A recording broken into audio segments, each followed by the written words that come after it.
तो हेलो दोस्तों, स्वागत है आपका इस वीडियो में। और आज की इस वीडियो से हम स्टार्ट करने वाले हैं भारतीय अर्थव्यवस्था यानी इंडियन इकोनॉमी। ठीक है, आज से हम अर्थव्यवस्था के बारे में पढ़ेंगे। इसकी हम एक सीरीज बनाएंगे, उस प्लेलिस्ट बना देंगे। प्लेलिस्ट में आपको सारी वीडियो मिल जाएंगी। ठीक है, तो ये हमारा अर्थव्यवस्था का पहला लेक्चर है, यानी पहला वीडियो है। ठीक है, और ये सभी कॉम्पिटिटिव एग्ज़ाम, स्कूल, कॉलेज सभी के लिए ज़रूरी है।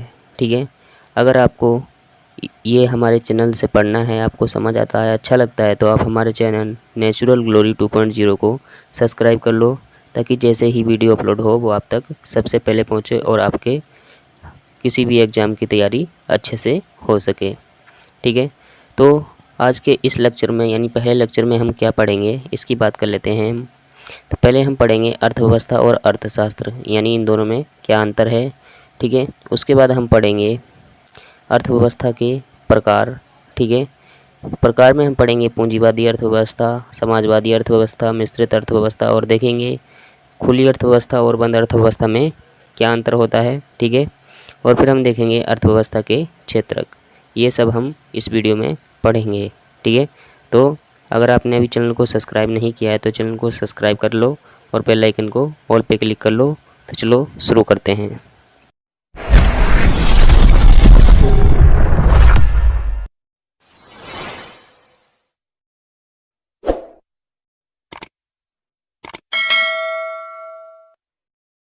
तो देखो, अर्थव्यवस्था का परिचय। पहले हम देखते हैं कि अर्थशास्त्र किसे कहते हैं। देखो, अर्थव्यवस्था और अर्थशास्त्र में अंतर होता है। ठीक है, उसको हम समझते हैं। तो देखो अर्थशास्त्र किसे कहते हैं। अर्थशास्त्र सामाजिक विज्ञान की वह शाखा है जिसके अंतर्गत वस्तुओं एवं सेवाओं के उत्पादन, वितरण, विनिमय और उपभोग का अध्ययन किया जाता है। ठीक है, मतलब ये एक ऐसी शाखा है, एक ऐसा ब्रांच है। ठीक है, सामाजिक विज्ञान का, अर्थशास्त्र सामाजिक विज्ञान का एक ऐसा ब्रांच है जिसमें हम वस्तुओं और सेवाओं के, ठीक है, वस्तुओं और सेवाओं का जो उत्पादन होता है, ठीक है, उसके बारे में पढ़ते हैं। और उत्पादन के बाद वितरण होता है। ठीक है, जब किसी चीज़ का उत्पादन होगा तो वो किसी न किसी चीज़ को, किसी न किसी को देगा। ठीक है, जो भी उत्पादन करेगा वो अपने पास तो नहीं रखेगा सब कुछ। ठीक है, तो उसको वितरण बोलते हैं। तो वितरण के बाद विनिमय, यानी उसका खरीदना बेचना, जो क्रय विक्रय होगा। ठीक है, उसके बाद उपभोग कि उसका यूज जो होता है। तो इन सब के बारे में, उत्पादन, वितरण, विनिमय और उपभोग के बारे में जब हम पढ़ते हैं तो वो अर्थशास्त्र में आ जाता है। ठीक है, किसी भी वस्तु और सेवा का उत्पादन, वितरण, विनिमय और उपभोग जब हम करते हैं, पढ़ते हैं इसके बारे में, तो वो अर्थशास्त्र में आ जाता है। अर्थशास्त्र में हम देखो नियमों और सिद्धांतों को पढ़ते हैं। ठीक है, अर्थशास्त्र में नियमों और सिद्धांतों के बारे में हम पढ़ते हैं, जैसे रोजगार का सिद्धांत क्या हो गया, बाजार का सिद्धांत, नियम, ये सब क्या हो गया। ठीक है, तो इनमें हम अर्थशास्त्र में नियम और सिद्धांतों को पढ़ते हैं, इनका अध्ययन करते हैं। जबकि अर्थव्यवस्था यानी इकोनॉमी, अर्थव्यवस्था खास क्षेत्रों या देश में सिद्धांतों को अपनाने के बाद की वास्तविक तस्वीर होती है। ठीक है, यानी जो अर्थशास्त्र में हम नियम, सिद्धांत ये सब पढ़ते हैं, इनको हम जब व्यवहारिक प्रयोग करते हैं इनका, जैसे हमने पढ़ा कि बाज़ार का सिद्धांत। ठीक है, बाज़ार का सिद्धांत पढ़ा, बाज़ार के बारे में पढ़ा, और बाज़ार का जब हम इस्तेमाल करेंगे तो जो वो हो जाएगा, उसके बाद की जो तस्वीर होगी वो हमारा क्या होगा, अर्थव्यवस्था होगी। ठीक है, अर्थव्यवस्था सिद्धांतों का व्यवहारिक रूप है, यानी जो हम अर्थशास्त्र के सिद्धांतों और नियमों का प्रयोग करते हैं, ठीक है, उसके बाद की जो तस्वीर होती है, उसका जो व्यवहार होता है नियमों और सिद्धांतों का प्रयोग के बाद, उसे हम बोलते हैं अर्थव्यवस्था। इसको हम एग्जाम्पल से समझते हैं। देखो, अर्थव्यवस्था और अर्थशास्त्र में वही अंतर है जो कि टेक्नोलॉजी और साइंस में होता है। ठीक है, जो अंतर टेक्नोलॉजी और साइंस में होता है वही अर्थशास्त्र और अर्थव्यवस्था में है। तो देखो, इसको हम एग्जांपल से समझते हैं। जैसे जो रॉकेट होता है, रॉकेट न्यूटन के थर्ड नियम पर क्या काम करता है। ठीक है, और न्यूटन का जो थर्ड नियम होता है वो गति का तीसरा नियम होता है। गति का तीसरा नियम साइंस है। ठीक है, और साइंस के यानी गति के तीसरे नियम पर रॉकेट काम करता है।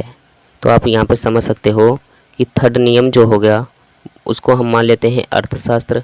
ठीक है, क्योंकि अर्थशास्त्र में हम नियम और सिद्धांतों को पढ़ते हैं, तो गति का तीसरा नियम हमारा हम यहाँ पे अर्थशास्त्र मान लेते हैं, और इसी नियम पर ये रॉकेट काम करता है। ठीक है, और आप यहाँ पे अंतर देख सकते हो कि ये हमारा साइंस है थर्ड नियम, और जबकि ये टेक्नोलॉजी है। तो बस यही अंतर होता है अर्थशास्त्र और अर्थव्यवस्था में। इसको हम एक और एग्जांपल से समझते हैं। जैसे मान लो कि रोजगार का सिद्धांत जब हम पढ़ते हैं, रोजगार के बारे में जब हम पढ़ते हैं तो वो हो गया हमारा अर्थशास्त्र, ठीक है। परंतु जब हम इसे, ठीक है, इस सिद्धांत को लागू करते हैं रोजगार को, कि रोजगार कैसे ख़त्म करेंगे, रोजगार में कैसे बढ़ोतरी आएगी, ठीक है, इसको जब हम लागू करते हैं तो वो हमारा अर्थव्यवस्था हो जाता है। आपने कभी ऐसा सुना है कि रोजगार के कारण हमारा अर्थशास्त्र बर्बाद हो रहा है? नहीं सुना होगा, पर आपने ऐसा ज़रूर सुना होगा कि रोजगार के कारण हमारे देश की अर्थव्यवस्था बर्बाद हो रही है, ठीक है।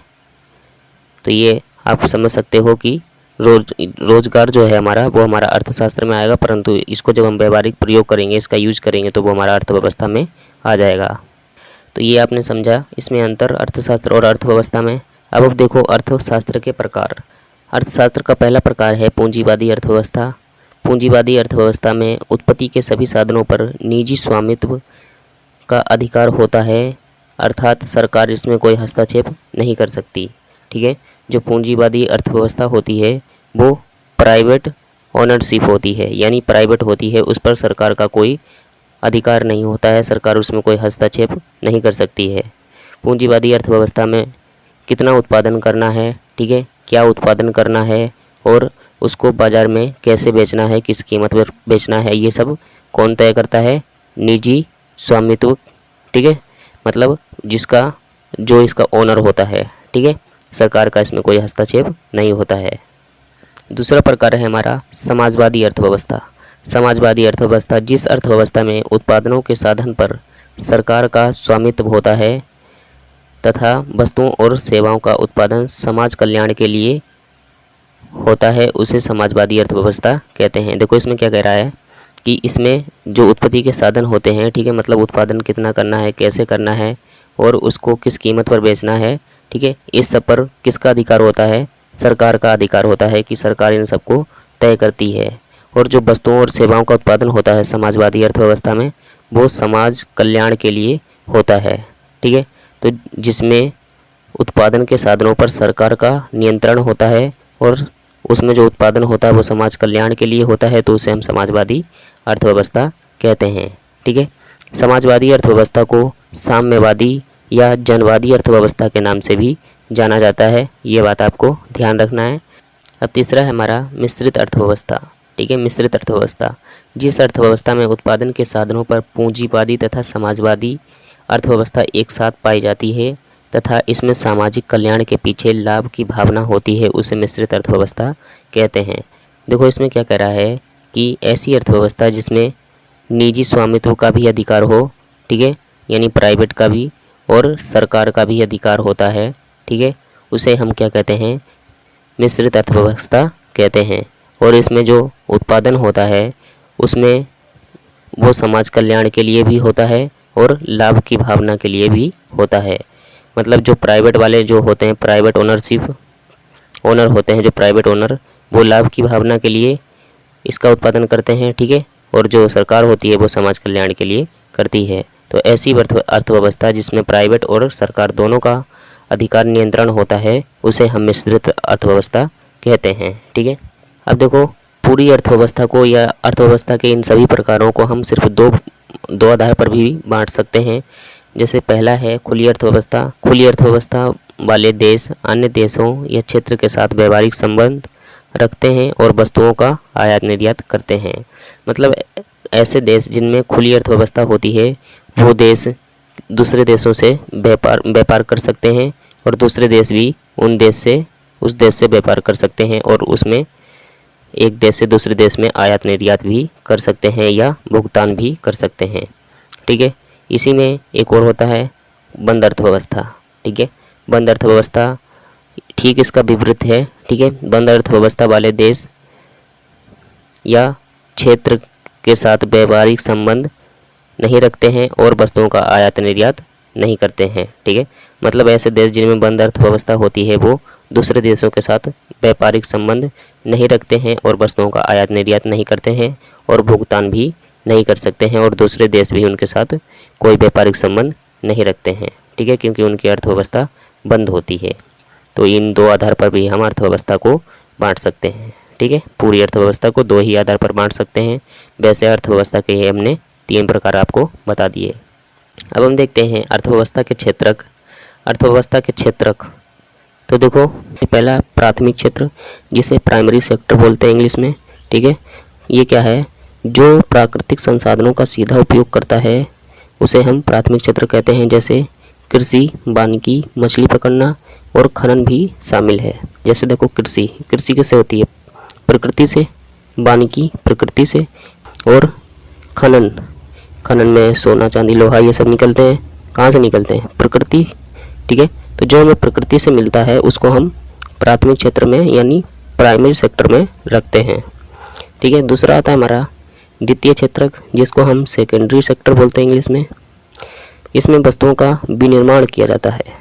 विनिर्माण का मतलब ये है, जैसे देखो यहाँ से कृषि, प्राथमिक क्षेत्र में कृषि हुई। कृषि में मान लो उन्होंने गेहूँ उगाया। ठीक है, गेहूँ उगाया तो गेहूँ तो ऐसे नहीं खा लेंगे हम। गेहूँ को खाने के लिए क्या करेंगे? उसको पीसेंगे, आटा बनाएंगे। और जब हम पीसते हैं, ठीक है, तो वो विनिर्माण हो गया। विनिर्माण मतलब हो गया उसको दोबारा बनाना या बिगड़ी हुई चीज़ों को ठीक करना। ठीक है, तो जब हम इसका आटा बनाते हैं तो ये हमारा द्वितीय क्षेत्रक में आ जाता है, और जब कृषि करते हैं तो प्राथमिक क्षेत्रक में आ जाता है। इसी तरह इसके उदाहरण आटा, कपड़े, मोबाइल, टीवी आदि। ठीक है, कपड़े से कपास से कपड़े बनते हैं। ठीक है, तो कपास हमारा प्राथमिक क्षेत्र में आएगा और कपड़े द्वितीय क्षेत्रक में आएंगे। अब आता है हमारा तृतीय क्षेत्रक। देखो ये क्या है? तृतीय क्षेत्रक प्राथमिक और द्वितीय क्षेत्रक को सेवाएं प्रदान करता है, जैसे परिवहन, संचार, शिक्षा, डॉक्टर, शिक्षक आदि। इसको हम समझते हैं। जैसे देखो, प्राथमिक क्षेत्र में कृषि का उत्पादन हुआ। कृषि में गेहूं का उत्पादन किया इन्होंने। ठीक है, प्राथमिक क्षेत्र में गेहूं का उत्पादन किया। अब गेहूं को हमें पीसना पड़ेगा। पीसने के लिए हम क्या करेंगे? द्वितीय क्षेत्रक में हमें लाना पड़ेगा। तो यहाँ प्राथमिक क्षेत्र से द्वितीय क्षेत्रक में लाने के लिए क्या करेंगे? हमें परिवहन यानी गाड़ी की आवश्यकता होगी। तो गाड़ी कहाँ से मिलेगी हमें? गाड़ी आएगी तृतीय क्षेत्रक से। ठीक है, तो तृतीय क्षेत्रक प्राथमिक क्षेत्र में जो गेहूं का है उस गेहूं को द्वितीय क्षेत्रक में लाएगी। ठीक है, तो तृतीय क्षेत्रक क्या कर रहा है? प्राथमिक और द्वितीय क्षेत्रक की सेवा कर रहा है। ठीक है, सेवा कर रहा है। इसी तरह संचार, पैसे का लेन देन होगा तो इससे बात करेंगे। ठीक है, ये दोनों आपस में। इसी तरह शिक्षा क्या करती है? सहायता करती है। डॉक्टर सहायता करता है।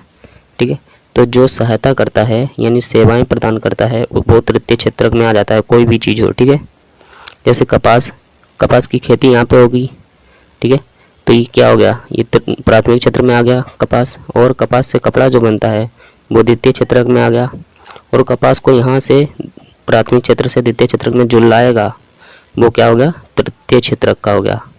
ठीक है, तो आई होप आपको ये तीनों क्षेत्रक यानी सेक्टर समझ आ गए होंगे।